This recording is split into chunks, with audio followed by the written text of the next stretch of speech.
del capítulo quinto del libro Interpretación Jurídica, que está dedicado al análisis del punto de vista del profesor Theodor Fibek. El profesor Theodor Fibek, antiguo catedrático de la Universidad de Mainz, Maguncia, en Alemania, es un destacadísimo docente que ubicó al derecho dentro del ámbito del saber práctico y más concretamente dentro del saber retórico, tal y como había sido conceptualizado por Aristóteles. De esta manera, forma parte del amplio e interesante y rico proceso de lo que nosotros hemos denominado aquí la rehabilitación de la filosofía práctica o el pensamiento de la razón práctica. En la sesión pasada nosotros examinamos el proceso de determinación del derecho en Tomás de Aquino y en la anterior clase hemos examinado algunas notas, algunos aspectos fundamentales de la teoría del derecho natural. Toda esta conceptualización ubica al derecho como un saber práctico y por lo tanto dentro del ámbito, para seguir a Aristóteles, de los razonamientos probables, verosímiles, no de los razonamientos apodícticos o con certeza, diríamos, matemática. Hay como dos ámbitos de saberes según Aristóteles. Y el ámbito que a nosotros nos interesa, el ámbito del derecho, él lo ubicaba dentro del ámbito de la retórica, porque dice las ciencias prácticas se manejan con un nivel de verosimilitud, de probabilidad, de plausibilidad.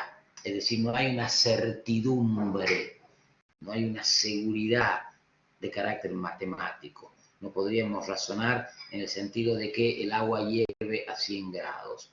Si nosotros vemos los casos jurisprudenciales que nos toca, ya sea como abogados, como jueces, como autoridades administrativas, siempre son casos complejos, difíciles. A veces los hechos no están determinados con precisión, a veces las normas no son suficientemente claras, etc. Todo esto requiere de un análisis prudencial y el juicio que finalmente se obtenga es un juicio de verosimilitud, de probabilidad.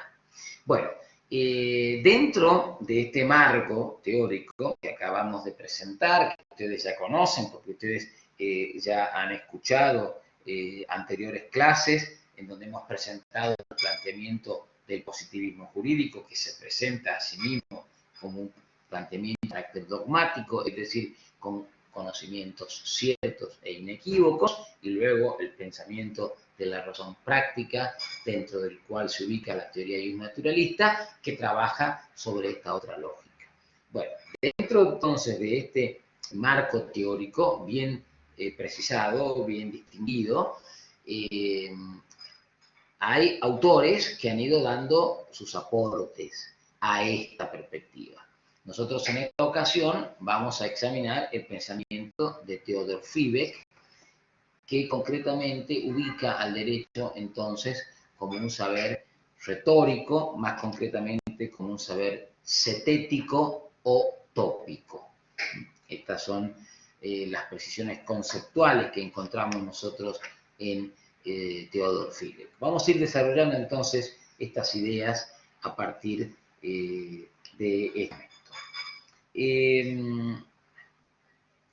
Como primera cuestión, entonces, hay que ubicar a Fibek en este contexto, en este ámbito, y hay que decir que su aporte es también interesante a los efectos de lo que podríamos denominar la racionalización del derecho. Es decir, él, no porque se diga que el derecho pertenece al ámbito de lo probable, de lo verosímil, tenemos que concluir o tenemos que inferir que el derecho sea campo orégano, para decirlo vulgarmente, de la inseguridad y de que cualquier respuesta es posible.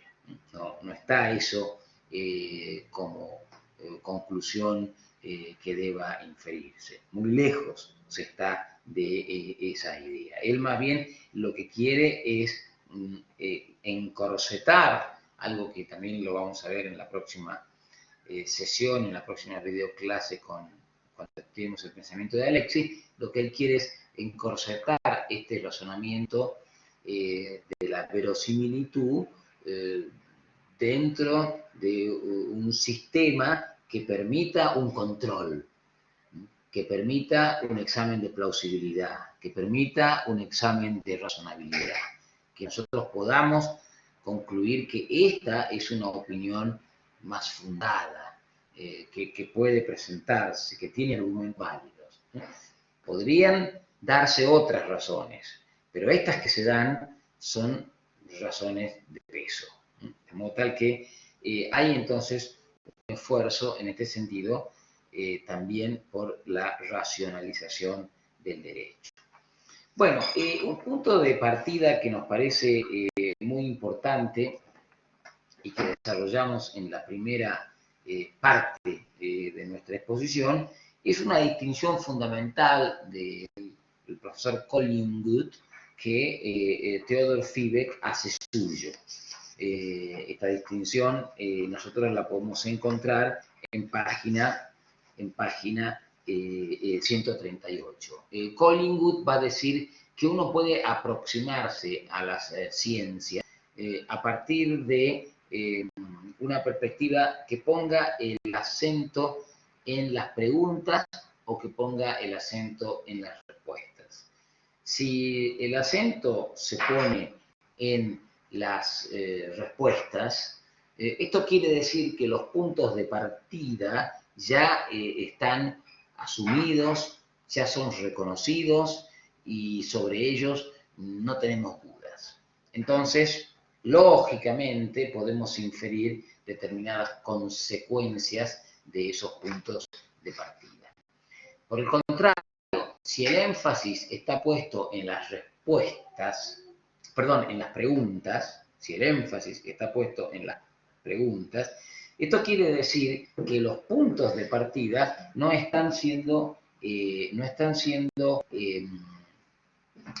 se asumen como certeros, sino que justamente son controversibles, son controversiales. Entonces,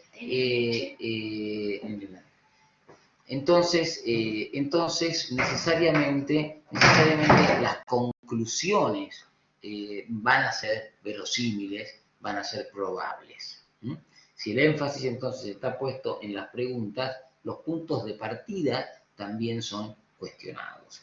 A partir de acá, a partir de esta afirmación, se siguen dos conclusiones de la mayor importancia.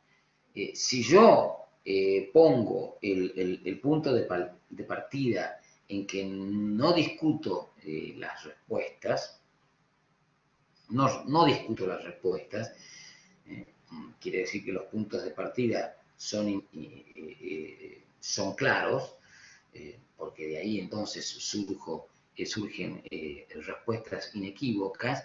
Entonces, yo he logrado formar una opinión. Tengo opiniones, puntos de vista o proposiciones claros. Formar una opinión en griego, dice Fiebig, quiere decir, o se dice, dokein, D-O-K-E-I-N, dokein. Y esto en castellano se traduce como dogmática. Fíjense qué interesante. Si yo no cuestiono los puntos de partida, entonces yo ya tengo un cuerpo sólido, robustos, de proposiciones que resultan indiscutidas. Esto, formar una opinión, esto se llama dokein en griego, es decir, dogmática. Estoy en el positivismo jurídico, para decirlo de una manera rápida. Estoy en la dogmática jurídica, que tiene justamente pensamiento dogmático, pensamiento que se asienta sobre premisas indiscutibles y cuyas consecuencias también lo son. Por eso esa idea de seguridad jurídica, de claridad de las normas, de completitud del sistema, de previsibilidad de las respuestas, etc. Ahora bien, si yo por el contrario discuto los puntos de partida, si las premisas no son incontestables, si son susceptibles de duda, entonces yo estoy en un campo de investigación, de invenio, como se diría en latín. Estoy investigando, estoy tratando de desentrañar, bueno, cuál es la verdad, ¿no? Por ejemplo, ahora con el tema del COVID, yo no sé muy bien cómo se transmite, cómo se cura, no hay una vacuna, no hay un procedimiento, no hay un método. Se dice que estas técnicas son muy útiles para poder descubrir si una persona es un personal de riesgo o no, tiene COVID o no, etcétera, ¿no? Entonces, esto es un campo de invenio, de investigación. Estoy investigando sobre este tema. No tengo una certidumbre, no sé cuál es el método. Justamente por eso estamos ahí con esta famosa prolongación de la cuarentena por 15 días más, porque no se sabe si se va por acá o se va por allá, si se adopta un temperamento más laxo, qué consecuencias trae, si se pone un temperamento más restringido, qué consecuencias trae. Es decir, se está investigando, no se sabe muy bien qué camino encontrar, cuál será la solución y cómo. Bueno, investigación quiere decir en griego setein con Z, y de ahí viene setética. Entonces, es interesante que Fibek pone el acento en esta distinción de Collingwood. ¿No? Tenemos entonces un pensamiento setético y tenemos por oposición un pensamiento dogmático. En el dogmático no tenemos duda, en el setético estamos investigando.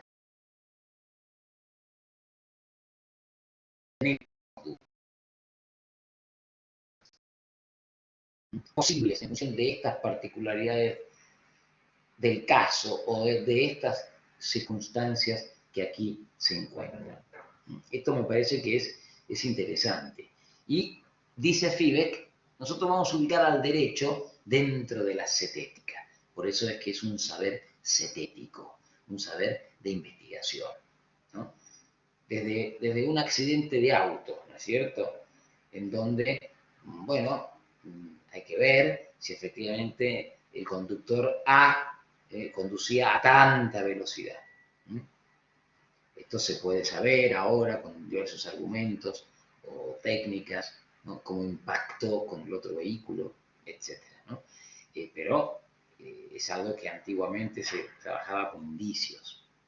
Ahora se puede saber con una mayor certidumbre gracias al avance de las ciencias. No obstante, siempre hay un campo para la duda, ¿no? para la investigación. De ahí a cuestiones mucho más complejas, cuestiones en donde se involucran muchos testigos. Bueno, encontrar una solución no siempre es sencilla. Y de hecho ustedes ven que en el derecho vemos muchas disidencias. Fallos de los tribunales, hay una mayoría y hay una disidencia. Hay quienes creen que este tipo de soluciones hay que resolverlos desde esta perspectiva, acudiendo a estas normas, razonando de esta manera, y hay quienes piensan que no, que hay que acudir a otras normas, como vamos a ver más adelante, y resolverlos de otra manera, ¿no? Entonces, podríamos decir que todas estas posturas son todas posibles, todas Papá, cómelo caliente. Probables. Cómelo caliente, que si no se hace feo. Probables y por lo tanto eventualmente todas justas y quizá todas legales, como vamos a ver. Entonces, esto forma parte de lo previsible. Bueno, el derecho entonces posee una naturaleza cetética, decimos, y por tanto está dentro del ámbito de la retórica. Ahí en página 139 hay una frase que a mí me parece interesante de Joseph Esser, que cita Larens, en donde dice que, en línea con lo que piensa Fivek, sin renunciar a toda construcción sistemática en la jurisprudencia, es decir, sin abandonar la idea del sistema jurídico, el sistema distingue Esser, y por lo tanto también Fivek, el sistema cerrado, que está representado por la idea de codificación, y el sistema abierto, tal y como en definitiva se configura también en un derecho casuístico, pues este no sale a flote a la larga sin una conexión de derivación conceptual y valorativa que haga racionalmente comprobables las decisiones particulares y convierta su totalidad en sistema. Fin de la cita, página 139. Entonces, aquí Joseph Esser, ¿qué es lo que nos está queriendo transmitir? Nos está queriendo transmitir que nosotros no podemos prescindir de la idea de sistema, es decir, de un conjunto de conocimientos, proposiciones, normas, precedentes, pero ese sistema no puede ser entendido de una manera cerrada, como lo entendía el positivismo jurídico, sino que tiene que ser entendido de una manera abierta, es decir, siempre atento a exigencias, a problemas que se vayan presentando en la realidad y ver qué tipo de respuestas es posible encontrar a esos problemas. Por eso el sistema que se abre, del que se habla es un sistema abierto. Y ese sistema abierto, que es propio de un derecho casuístico, es decir, de examinar cada respuesta, sin una condición. Cuando estoy examinando este problema particular, por ejemplo, si hago lugar a una excarcelación de una persona que sí podría tener cierto riesgo de contraer COVID en el sistema penitenciario, que es un caso que concretamente tuve que resolver hoy en mi tarea magistral, al conjunto de principios, de proposiciones y de normas que se enmarcan dentro de un sistema. Eso me condiciona, eso me determina. Por eso es que hay, dice Esser, una conexión de derivación conceptual y valorativa, que me dice cómo hay que entender si hay riesgo de fuga, etc. Pero lo que no me dice el sistema y sí me dice el problema son una serie de particularidades que solo se dan cita en este caso y no en otro. Por ejemplo, la conducta de la persona, si tuvo antecedentes, la cantidad o la envergadura del delito por el cual está detenida, el grado de complejidad de la enfermedad, si la hubiera, si se tratara de un paciente en zona de riesgo o no. En fin, hay una serie de particularidades que son propias de este caso, que no necesariamente se van a reiterar en otros casos. Entonces, el sistema, el derecho entendido dentro del ámbito de la retórica, es decir, dentro del ámbito de la cetética, es una tarea de investigación porque cada caso tiene una particularidad, pero no está ajena a un sistema, no está ajena a un concurso, a un conjunto de proposiciones. Lo que Fibek justamente nos va a decir es que esas proposiciones aparecen estructuradas bajo la forma de tópicos. Por eso su pensamiento él lo denomina tópica jurídica. Ya vamos a ver entonces qué quieren decir o qué quiere decirse cuando hablamos de tópicos. Por de pronto, estas consideraciones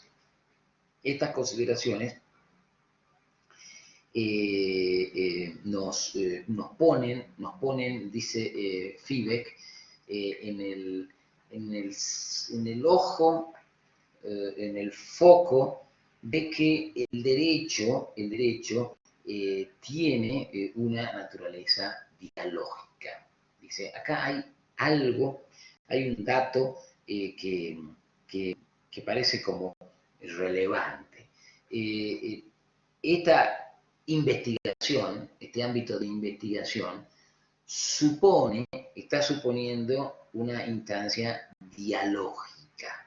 ¿Por qué? Porque algunos argumentan en un sentido y otros argumentan en otro sentido. Algunos quieren la excarcelación, otros no quieren la excarcelación. Algunos invocan algunas disposiciones de algunas consideraciones fácticas que van en abono de esta postura y otros invocan normas y proposiciones y datos fácticos que van en abono de su tesis contradictoria. Ahora, fíjense qué interesante. Esto que se da en un proceso, algo que ya habíamos visto en el capítulo anterior, supone necesariamente el diálogo entre las partes. Las partes están obligadas a dialogar, a encontrarse y a encontrarse de forma dialógica.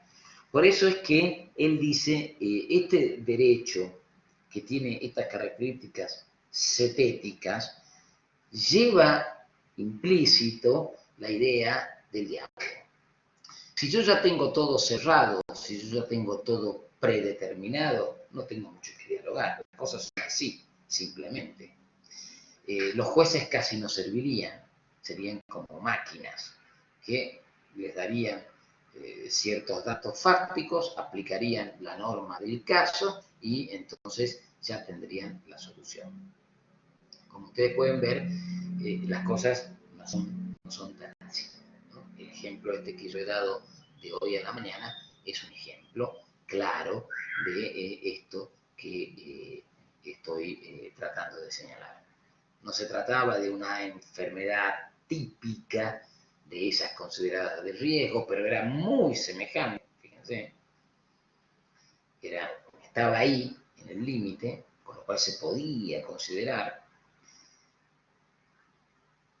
pero habían otra serie de elementos que también jugaban un papel determinante para adoptar una solución contradictoria.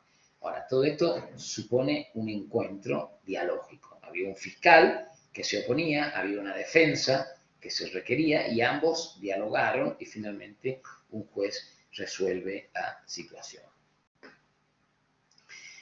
Por eso es que Aristóteles distinguía dos tipos de discurso, ¿no? El discurso apodíctico o demostrativo, que podría ser el discurso matemático, o el físico, o el químico, o el del ámbito de las ciencias de la naturaleza, donde uno puede obtener respuestas con enorme certidumbre, y después están el discurso dialéctico o tópico, ¿no? Un discurso basado justamente en proposiciones verosímiles, como ser estas que acabo de señalar. El derecho claramente está en este último ámbito. Entonces eso va a exigir, en primer lugar, de considerar que la lógica del derecho sea una lógica dialógica. la lógica del derecho es una lógica dialógica. El derecho va a requerir de la dialéctica, del diálogo. Un defensor que dice tal y cual cosa, un fiscal que dice tal y cual cosa y un juez que trata de encontrar un camino de equilibrio o de elemento superador de las proposiciones de las partes, ¿no? La lógica del derecho es una lógica dialógica, donde se van de alguna forma develando la verdad, se va develando la verdad. El segundo aspecto que llama la atención Fibek sobre la naturaleza del derecho es que en este marco, en el que la lógica jurídica es una lógica dialógica, el discurso aparece como el elemento central, como el punto central de la teoría del derecho. El discurso aparece como el elemento central de la teoría del derecho.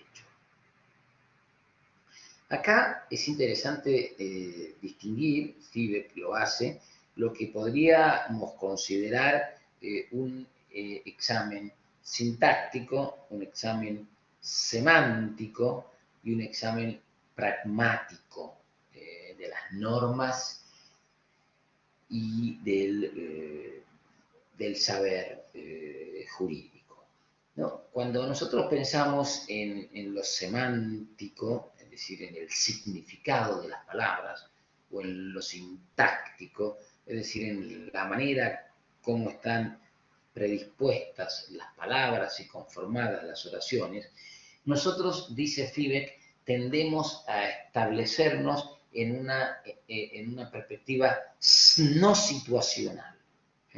No vemos la situación, no vemos el caso concreto, no vemos el problema.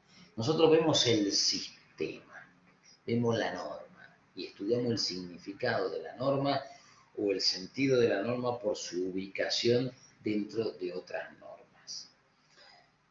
Ahora, la mirada pragmática, en este caso del derecho, lo que hace es que ubica las normas en una situación, en un caso particular, en una situación concreta.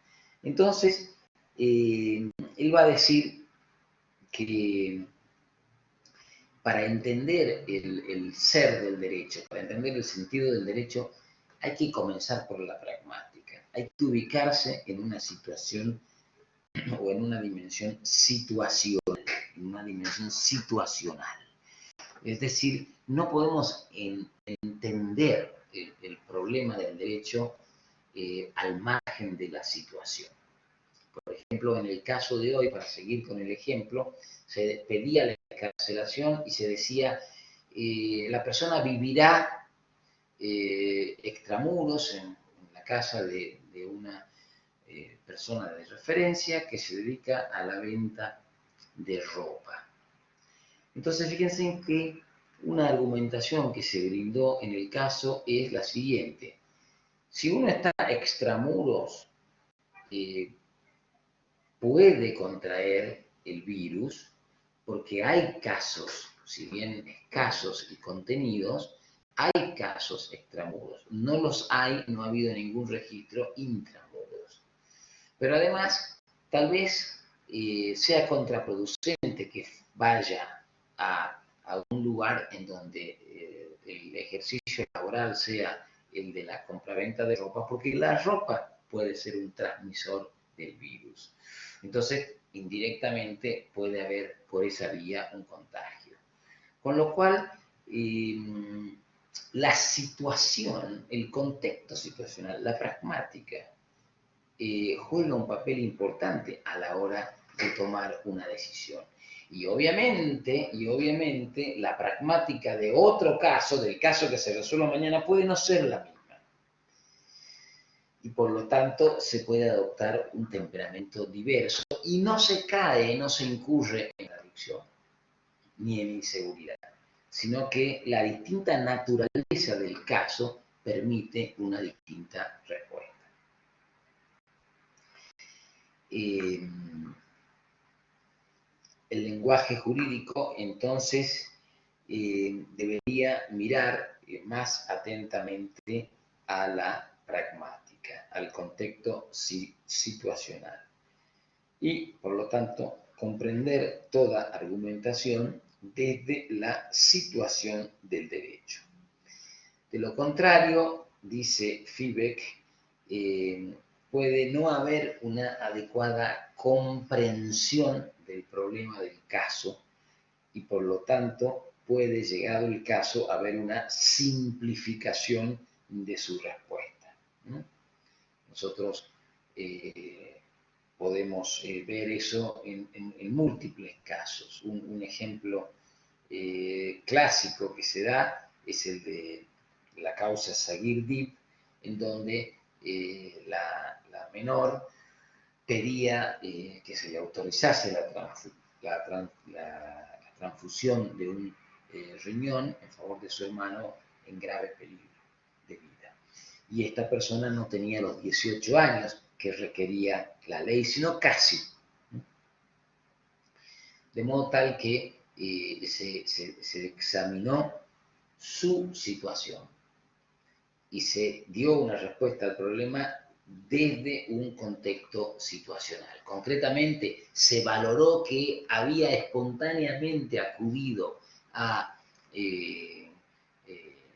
efectuarse los análisis de histocompatibilidad y solo cuando estuvo plenamente segura, cuando le dieron los resultados y le dijeron que era histocompatible, le comunicó a sus padres la decisión que había tomado. Es decir, reveló una enorme madurez psicológica. Y eso es especialmente valorado por la Corte para hacer excepción al texto de la ley. Por lo tanto, como ustedes pueden apreciar, esa situación pragmática evita a veces lo que podrían ser simplificaciones, es decir, no consideraciones de un contexto situacional que es muy enriquecedor, que es muy decisivo y que puede no ser el mismo en otras circunstancias. La lógica del derecho es dialógica, el discurso jurídico es central. Es importante comprender toda argumentación desde la situación del discurso, de lo contrario no hay una comprensibilidad, ¿no?, de lo que se está haciendo, ¿no? Las normas entonces deben ser, o el derecho debe ser entendido situacionalmente. Y la tercera conclusión muy interesante a la que arriba Theodor Fibeck en relación a estas características fundamentales del derecho es el que si uno entra en una situación de discurso, entonces uno tiene precisos deberes comunicativos. Si yo entro a una situación de discurso, lo cual es ya toda decisión, yo tengo que dialogar y por tanto me tengo que comunicar con la otra parte, con el juez, y se generan entonces deberes comunicativos. En términos procesales nosotros podríamos decir cargas de la prueba. Usted tiene la carga de la prueba, usted tiene la carga de fundamentar por qué dice lo que dice. ¿Por qué usted cree que es responsable del accidente de automotor el señor A y no el señor B? ¿Por qué en este caso, en donde los hipotéticos abuelos de desaparecidos piden que se haga un examen genético a una persona que hipotéticamente podría ser el nieto? Bueno, yo tengo razones para resguardar la intimidad del nieto o para asegurar la verdad de una investigación penal y de la averiguación del estado familiar de determinadas personas. Hay derechos y fundamentos para una o para otra solución. Por eso son casos que se resuelven muchas veces con disidencia. Y casos, en ambos supuestos, es decir, mayoría y disidencia, bien fundados, bien fundamentados. Por eso entonces el derecho es cetético, es campo de investigación, forma parte del razonamiento de lo verosímil. Y por eso entonces la necesidad de precisos deberes comunicativos. Freire va a decir que argumentar es fundamental. Yo voy a tener que argumentar y al mismo tiempo voy a fundamentar. El que entra en una situación de discurso asume deberes comunicativos. Bueno, con esto entonces tenemos las características fundamentales del derecho según el punto de vista de la tópica jurídica. Ahora, dentro de esos deberes comunicativos, en el campo del desarrollo de esos deberes comunicativos, emerge propiamente lo que en Fibeck es la teoría de la tópica jurídica. Él va a decir, dada esa situación, que el derecho forma parte del razonamiento no apodítico, sino verosímil, de que el derecho supone diálogo, supone estar en una situación de discurso, en una situación en donde predomina la pragmática, en donde hay deberes comunicativos. ¿Cómo hago yo para moverme? Dado eso, ¿cómo hago yo para moverme? Bueno, Fibeck dice, usted puede acudir, tiene un argumento que es el recurso a la tópica jurídica. ¿Qué es la tópica jurídica? Bueno, la tópica jurídica es, dice él, una técnica del pensamiento problemático. La tópica jurídica lo que nos va a decir es que se va a partir de un problema, de una situación, y por lo tanto tenemos que conceptualizar qué es ese problema y tenemos que tratar de que ese ars inveniendi, ese arte de la investigación, permita resolver ese problema. Para ello entonces vamos a acudir, dice Fibeck, a los tópicos. Entonces, tenemos en primer lugar que la tópica jurídica como concepto constituye una técnica del pensamiento problemático. Nosotros vemos que el derecho está nutrido de problemas. Esto es lo central, esto es lo primero. No vamos al sistema, sino que vamos al problema. Vamos a ese ámbito en donde las premisas no son ciertas, en donde lo que es cierto son las preguntas.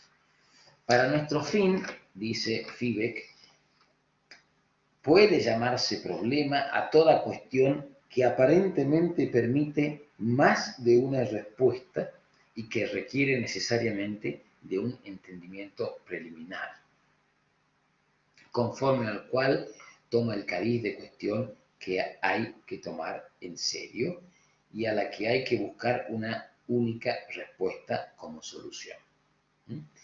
Acá se está introduciendo un tema que quizás no ha sido pensado por Fibeck, el de la única respuesta posible. Esto es algo que ha sido planteado con posterioridad por Dworkin, pero lo que queremos significar es que se acude al problema con el afán de encontrar una respuesta al menos plausible. Entonces, acudimos a los tópicos. Los tópicos son lugares comunes, topoi en griego, lugares comunes, criterios, regulae, directivas de argumentación. Nadie puede enriquecerse sin causa a costa de otro. Ese puede ser un tópico. debemos obrar de buena fe. Ese puede ser otro tópico. Los contratos deben ser interpretados y celebrados de buena fe. Otro tópico. De acuerdo con lo que las partes verosímilmente pudieron entender, obrando con cuidado y previsión, decía antiguamente el Código de Vélez, ¿no? Ese es otro tópico. Los tópicos son entonces posibilidades de orientación del problema. Yo tengo acá un problema en donde no sé,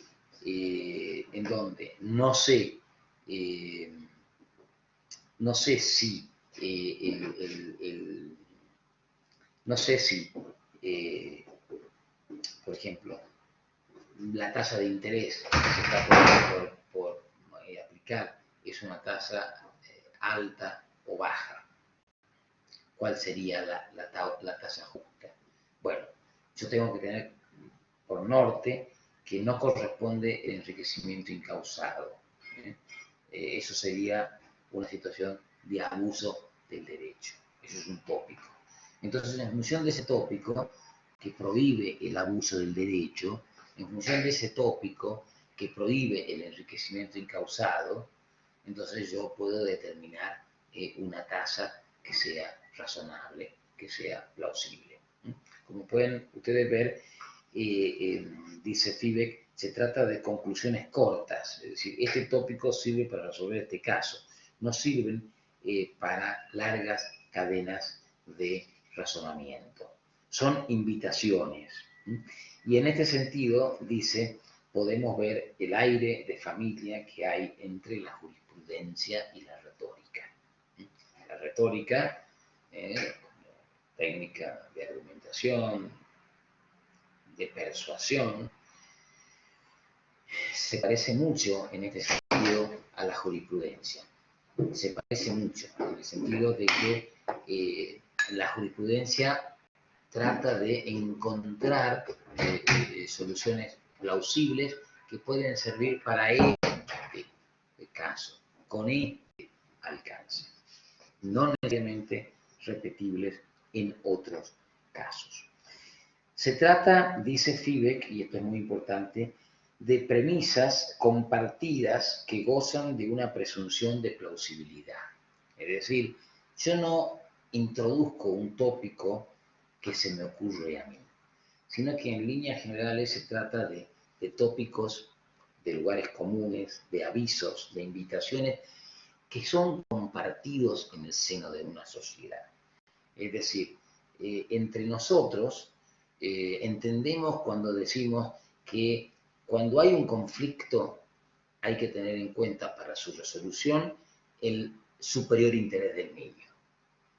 Esa frase que está en nuestra Constitución a través de la Convención para la Protección de los Derechos del Niño, cuando hubiera un conflicto, siempre se procurará resolverlo dando prevalencia a la interpretación que dice que hay que tener en cuenta el superior interés del niño, es claramente un tópico que todos entendemos y que todos compartimos. No es algo que necesite demasiada justificación, no es algo que necesite demasiada argumentación. Cuando a mí me están pidiendo, vuelvo al ejemplo de la excarcelación, pero con otras características, cuando a mí me están diciendo por razones de reunificación familiar, conviene que esta persona, que es madre de hijos menores a su cargo, resulta más plausible, más atendible que pueda reunirse con sus hijos menores y criarlos la mamá. Ahí entonces uno puede resolver teniendo en cuenta el superior interés del niño. Y ahí algunas veces la jurisprudencia ha dicho, sí, pero esta persona quiere volver al lugar en el cual vendía droga. Incluso la droga estaba escondida en los pañales de ese menor. Parece entonces como que ese ámbito físico no resulta el más adecuado, el más prudente. O, por el contrario, podría decirse que en función de las particularidades de esa causa, sí. Como ven ustedes, se trata de puntos de vista que son compartidos por un determinado contexto social y cultural. Dentro entonces de esos tópicos, obviamente, encontramos tópicos jurídicos. Yo he ido mencionando acá un montón de ejemplos de tópicos jurídicos, ¿no? Y ustedes en el texto van a encontrar otros. Porque el pensamiento tópico es solamente un pensamiento tópico jurídico. También, como dice él, hay lugares gramaticales, hay lugares artísticos, es decir, hay puntos de vista vinculados con el arte, con la gramática, etc., ¿no? Reglas, ¿no? Las palabras esdrújulas se escriben de esta manera, tal acento. Bueno, son como lugares, uno ya sabe que esto es así, y esto genera una communis opinion, una opinión común. Bueno, a partir de ahí empezamos a ver algunos casos especiales, algunos supuestos concretos de aplicación de la tópica jurídica. En primer lugar, esta distinción de tópicos e interpretación. ¿Cómo actúa el intérprete ante un problema? Bueno, es muy común que se actúe tópicamente. Yo acá lo pongo o analizo un par de ejemplos para que ustedes lo puedan luego ver en el libro. Pero un primer ejemplo es el famoso caso Priep, que fue fallado por la Corte Suprema en el año 1995. Ahí se trataba de extraditar, un pedido de extradición por parte del gobierno de Italia al gobierno de la República Argentina de un ciudadano de origen alemán que había participado en un grave atentado a la vida de esas personas en Roma sobre el final de la Segunda Guerra Mundial. Entonces, hay una opinión, que finalmente fue la disidencia, que dice que non crimen sine lege previa. No hay un crimen sin ley previa. Y el tratado de extradición entre Argentina e Italia no preveía la extradición respecto de los delitos de lesa humanidad. Por lo tanto, los delitos que estaban previstos, entre otros el homicidio, ya había prescrito y no procedía la extradición. La mayoría piensa que tratándose de un delito de lesa humanidad resulta imprescriptible y por lo tanto, de acuerdo con el derecho de gentes, corresponde la extradición. Fíjense en que en ambos casos se razona tópicamente. En ambos casos se parte de un principio, de un tópico, de un aviso, de una invitación. Los crímenes de lesa humanidad no prescriben. Para juzgar tiene que haber una ley previa y no había en la República Argentina en ese momento una norma que castigase este tipo de delitos. Ahora, a partir de ese punto de partida, a partir de ese diverso punto de partida, obviamente son diversas las soluciones. Ahora, podríamos decir que ninguna de ellas es injusta, podríamos decir que todas son legales. En todo caso, quizá podríamos decir que hay alguna que es más justa que otra, pero no que sea menos legal. Entonces, en el tema de la interpretación es interesante cómo se advierte este permanente recurso a los tópicos. El segundo que estudiamos ya lo hemos anticipado, tópico y sistema. Lo que nosotros pensamos, lo que Fibek piensa, es que el sistema de que se trata es siempre un sistema abierto, porque los tópicos requieren de permanente, es decir, el sistema jurídico dialógico requiere de tópicos en permanente movimiento. Por ejemplo, para la última emergencia de la República Argentina, ahora estamos en otra, la última emergencia hubo una gran crisis respecto de cómo cumplir los contratos en dólares, porque se habían pautado bajo un esquema denominada convertibilidad, en la que un peso era igual a un dólar, fíjense, ¿no? Un peso, un dólar. Ahora, un dólar, 120 pesos. Fíjense cuánto se ha devaluado nuestra moneda en los últimos 20 años. Y bueno, ¿cómo resolvemos este tema? Había que pagar en un dólar que representaba un peso, y ahora resulta que ese dólar llegó a representar hasta 6 pesos en aquel momento. ¿Cómo hacemos? Bueno, se inventó el principio del esfuerzo compartido. 3 pesos. Si el dólar vale 6, tenés que pagar 3. No tenés que pagar 6, tampoco 1, un término medio. Esto se llamó la tesis del esfuerzo compartido. Eso es un tópico. Ahora, ese tópico no estaba en el sistema. Lo inventa la jurisprudencia para solucionar asuntos de equidad. Para solucionar con equidad, con justicia en el fondo, este tipo de problemas. Fíjense qué interesante. Yo no te exijo que me pagues un dólar, porque eso significaría que me tenés que pagar 6 pesos. Antes vos me ibas a pagar 1, ahora me tenés que pagar 6. No, esto no, es injusto. Pero tampoco podés perjudicar a la otra parte. ¿De qué manera se llega a una solución? A través de este sacrificio, este denominado esfuerzo compartido. Por lo tanto, el sistema es siempre abierto, porque está recepcionando, está ingresando tópicos.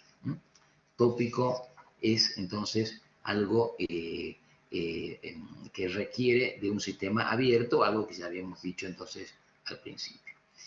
Bueno, con esto llegamos al final de esta presentación.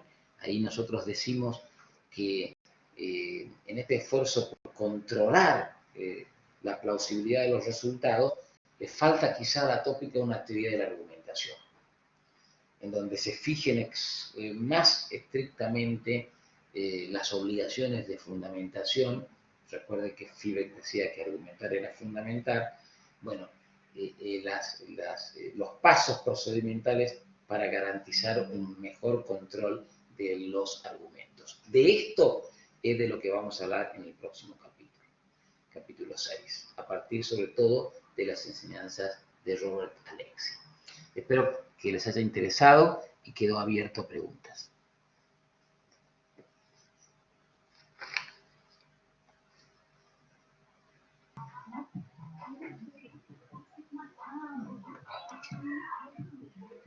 Profesor, estoy escribiendo en el chat si los chicos tienen alguna consulta.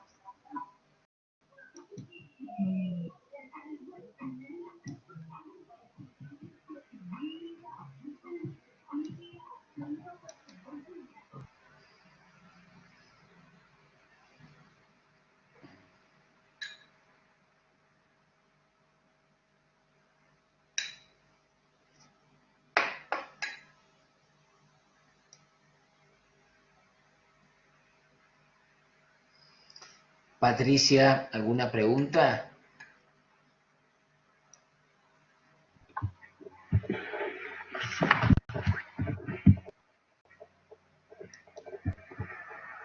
No, doctor.